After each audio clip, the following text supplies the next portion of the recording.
Oi, pessoal, sejam muito bem-vindos para mais uma excelentíssima aula do Pop Class Enem. O meu nome é Catarina Menezes Amaral e hoje eu vou apresentar para vocês uma aula sobre embriologia, a primeira semana. Bom, como em todas as minhas aulas, eu gosto de pegar esse levantamento e ver os conteúdos que já caíram para a gente realmente, ver o que já caiu e ver o que a gente precisa estudar, para não ficar estudando muita coisa que não é necessário. E bom, nesse levantamento feito pela Poliero dos Enems, de 2014 a 2018, 1,4% das questões que caíram durante esses anos foram de embriologia. Então, é um assunto que é cobrado, então vale a pena ser visto. Então, iniciando pelas considerações iniciais. O que acontece nessa primeira semana, O que acontece? Bom, acontecem três coisas: a fecundação, as clivagens e a formação do blastocisto. É interessante relembrar para vocês que a fecundação já teve uma aula sobre isso nesse canal, que seria a aula passada. Então, seria uma boa vocês assistirem para vocês ficarem um pouco mais inteirados no assunto. Então, o que seria clivagens, então?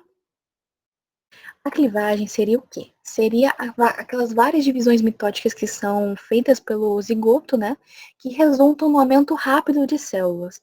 E esse aumento rápido de células, como essas células ainda estão naquela zona pelúcida, ainda estão sendo permeadas por um negócio que não deixa esse negócio crescer, cada vez que a célula vai se dividindo, essas células vão ficando menores, porque vai aumentando a quantidade, mas o tamanho vai diminuindo. E por isso, já que tem muitas células com um tamanho menor, o volume total não fica tão grande. Então, já que a zona pelúcida tá ali em volta, isso dá muito certo. E é importante relembrar também que cada célula dessa que tá realizando, mitose, elas são chamadas de blastômeros. Mas onde ocorre tudo isso, A gente sabe que a fecundação, o espermatozoide vai, encontra o óvulo, mas e aí? Onde que ocorrem essas clivagens? O zigoto, que é como chamado, é durante o transporte pelo tubo uterina, que, por exemplo, está aqui no óvulo, já está saindo. Então, esse caminho, de tubo uterina ao útero é por onde ocorrem as clivagens. Até essa chegada do zigoto até o útero, vai ocorrendo várias clivagens. Então, como eu tinha dito antes, o cigoto, ele continua dentro dessa zona pelúcida, que não deixa ele crescer tanto. O processo. Bom, o processo nos mamíferos, que quando a gente compara com os outros animais, é um processo lento. Ou seja, ele leva praticamente um dia para cada divisão mitótica. A divisão do cigoto em blastômeros, ela inicia aproximadamente 30 horas após a fecundação. Tudo assim. Agora, partindo um pouco mais para a clivagem, saindo dessas considerações mais iniciais. Bom, a clivagem tem esses processos, No primeiro dia, após a fertilização, que seria, como eu acabei de falar, aproximadamente 30 horas depois, tem um embrião de duas células. Então, a gente tem dois blastômeros dentro daquela zona pelúcida. No segundo dia, após a fertilização, a gente tem um embrião de 4 células. No terceiro dia, após a fertilização, tem um embrião já de 6 a 12 células. E é interessante que a gente perceba que a partir desse momento, a gente já pode ser chamado de mórula. E aí, no quarto dia, após a fertilização, embrião de 16 células, de 16 blastômeros, e no quinto dia, um embrião de 32 blastômeros. E bom, agora a gente vai ver, como que isso ocorre realmente em imagens. Então, aqui a gente tem o estágio de duas células, naquele primeiro dia após a fertilização. A gente tem a zona pelúcida recobrindo, cada blastômero. Aí, no de 4 células, vocês podem ver que as células, olha, dentro, os blastômeros, eles vão diminuindo. No C, estágio de 8 células e a mórula, Percebam que a mórula ainda tem essa zona pelúcida envolvendo. E aí ocorre um processo muito importante que é chamado de compactação. E após o estágio de 9 células, os blastômeros, essas células daqui de dentro, eles mudam a forma deles e se agrupam uns com os outros para formar uma bola compacta, que seria a mórula. E essa compactação é muito importante. Por quê? Porque ela possibilita uma maior interação célula-célula e é um pré-requisito para a separação das células internas que formam um embrioblasto. Ou seja, a compactação, essa comunicação é muito importante, porque ela é que vai permitir que haja essa separação das células internas, como a gente vai ver daqui a pouco, que é formado o blastocisto, que vai ter um líquido no meio e tudo mais.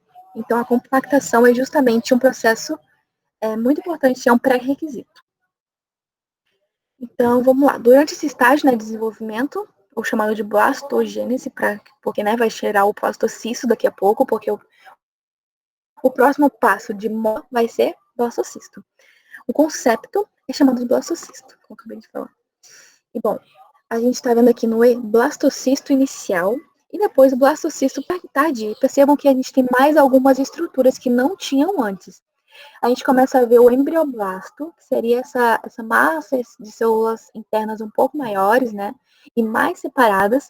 Percebam que a gente já tem uma cavidade blastocística e o trofoblasto, que seriam essas células que ficam na periferia, certo?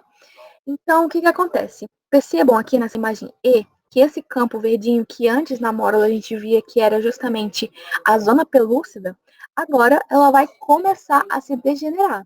Vai começar a degenerar e desaparecer. E essa degeneração, ela é muito importante porque percebam no começo. No comecinho, a gente não conseguia ter um aumento de célula por causa da zona pelúcida. Agora que ela não existe mais, ela se degenerou, o que vai acontecer? Vai ocorrer um rápido crescimento do blastocisto. E a compactação, né, como a gente disse, que é aquele processo exterior, é importante, eu coloquei aqui de novo só para a gente ver. Bom, a formação do blastocisto, ela ocorre onde? Ocorre já no útero. A gente viu que as clivagens, elas começam na tuba uterina, né, e vão chegando até o útero. E já no útero ocorre a formação do blastocisto. E embora a clivagem aumente o número de blastômeros, cada célula filha é menor que a célula mãe, ainda assim. Mas há, sim, um aumento do embrião, já que a zona pelúcida é degenerada. Agora a gente tem a formação do blastocisto. A formação do blastocisto é logo após a mórula ter sido alcançada, que é o estágio de mórula, que é a partir de 12 blastômeros, que é cerca de 4 dias após a fecundação. E no interior dessa mórula ocorre um espaço, né, que a gente viu até no blastocisto, que ele é meio vazio. Aquilo ali é a cavidade blastocística e ela vai se encher de líquido. E esse líquido, ele aumenta, né, na cavidade blastocística, e qual a importância dele? Ele separa os blastômeros em duas partes, que a gente viu, né, na anatomia, que seria uma delgada fina externa, que seria o trofobasto, que a gente viu, e o nome dele é de trofo, do grego, e nutrição, porque aquela célula precisa se nutrir, né, então ele é o responsável, o trofobasto é o responsável por isso, pela nutrição, e o fibroblasto é quem formará a parte embrionária da placenta. E a gente pode ver que isso faz sentido porque o embrioblasto, que são separados em dois, né? O trofoblasto e o embrioblasto. O embrioblasto vai dar origem ao embrião e o trofoblasto, como vai estar no cantinho, vai meio que cuidar do embrião, então a gente faz todo sentido pensar que ele vai dar origem à placenta. E bom, o embrioblasto, né, seria o grupo de blastômeros localizados mais centralmente e ele vai formar o embrião, é aquela massa celular interna. E a gente tem uma foto, uma imagem real, né? A gente tá vendo aqui o blastocisto, a zona pelúcida remanescente aqui embaixo, ó. Remanescente porque sobrou, né? Tá sendo degenerada. Aí tem um copolar em cima, o embrioblasto, que justamente vai dar origem ao embrião, a cavidade blastocística que vai se encher de líquido. E o trofoblasto aqui no cantinho, que vai dar origem à placenta. Então, uma curiosidade que todo mundo. A gente vê vários filmes, né? Na vida real mesmo, o pessoal fazendo teste de gravidez e tudo mais. Mas o que o teste de gravidez vê no nosso corpo? O que acontece pro teste de gravidez falar, você está grávida ou não está grávida? O que acontece é que o fator de gestação inicial, que seria uma proteína imunossupressora, ela é secretada pelas células trofoblásticas, aquelas que ficam no cantinho. E elas aparecem no soro materno, o sangue, né, soro, fica cerca de 24 a 48 horas após a fecundação. Então, isso já começa a ser produzido nesse tempo. E assim, esse fator de gestação inicial é a base do processo de teste de gravidez durante os primeiros 10 dias de desenvolvimento. E aí é isso que o teste de gravidez vê. Se o teste de gravidez ver que tem no soro materno o fator de gestação inicial, ele vai acusar você está grávida. Mas se ele não vê, vai dizer lá que, né, você não está grávida. E o que acontece, porque a gente viu aquele do dia 1, dia 2, dia 3, dia 4, e aí a gente chegou só até o dia 5. Mas o que acontece a partir do dia 6 e do dia 7, né? A gente tem, após 6 dias, o trofoblasto se aderindo ao epitélio do endométrio, do útero, no polo embrionário do blastocisto. E aí a gente vai ver depois que vai ter aquela nidação, que é muito famosa, né? Que a célula vai começar a entrar nessa parte azul, né? Então, no dia 6 é isso que acontece. Ele chegou e tá lá o trofoblasto se aderido ao epitélio endometrial. No dia 7, o que começa a acontecer? Ele já começa realmente a ter esse princípio de entrada. Porque o que vai acontecer? O sensício trofoblasto, ele vai começar a penetrar o epitélio e vai começar a invadir o tecido conjuntivo endometrial. No dia 6, estava só no epitélio, e no dia 7 já está no tecido conjuntivo, entendeu? Então, é isso. A primeira semana foi dada. E obrigada por assistir até aqui. A aula não demorou muito, é uma aula rapidinho, que é fácil de entender, não tem muita coisa. Então, tá aí. Se você tiver alguma dúvida, questionamento, qualquer coisa, tá aí meu e-mail, meu Instagram, se quiser deixar qualquer coisa aqui embaixo também. Eu agradecida por vocês terem assistido. Siga a gente no Instagram. E é isso, gente. Obrigada.